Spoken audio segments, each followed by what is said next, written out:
નમસ્કાર મિત્રો, આજે આપણે વાયરસ અને બેક્ટેરિયા વિશે થોડીક ચર્ચા કરીશું. વાયરસ અને બેક્ટેરિયા બંને વચ્ચેના તફાવત વિશે થોડીક આપણે ચર્ચા કરીશું. ઘણા બધા લોકો હજી પણ કન્ફ્યુઝ થાય છે કે વાયરસ અને બેક્ટેરિયા અલગ અલગ છે કે એક જ છે, એ કોઈને સમજાતું નથી. જ્યારે પણ તમે કોઈ ડૉક્ટર પાસે જાઓ એટલે ડૉક્ટર તમને કહી દે કે વાયરલ ઇન્ફેક્શન છે, પરંતુ એનો તમને એક્ઝેક્ટ મતલબ ખબર નથી. એટલા માટે દોસ્તો, હું તમને આજે વાયરસ અને બેક્ટેરિયા વિશેનો થોડો તફાવત સમજાવવા માંગુ છું.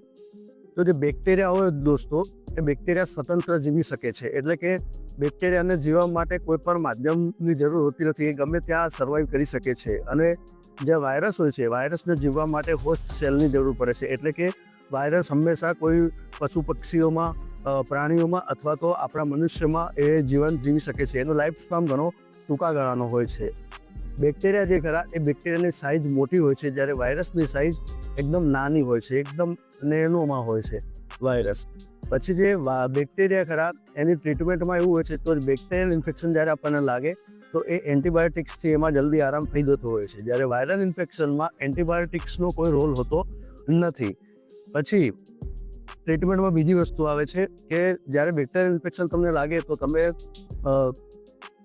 તમારી હાઇજીન, વેક્સિનેશન અને તમારા ડાયટ પર તમારું જો ઇમ્યુનિટી સારી હોય તો બેક્ટેરિયલ ઇન્ફેક્શન જલ્દી સારું થઈ જતું હોય છે. પ્લસ એન્ટીબાયોટિક પણ એમાં કામ કરે છે.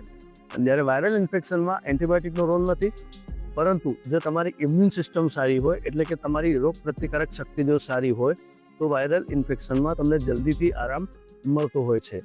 હવે બેક્ટેરિયલ ઇન્ફેક્શન અને હાઇજીનને તો મસ્ટ છે. બેક્ટેરિયલ અને વાયરલ ઇન્ફેક્શન બંનેમાં તમારી હાઇજીન અને તમારી જે લાઈફસ્ટાઈલ છે એ તો બંનેમાં મસ્ટ છે.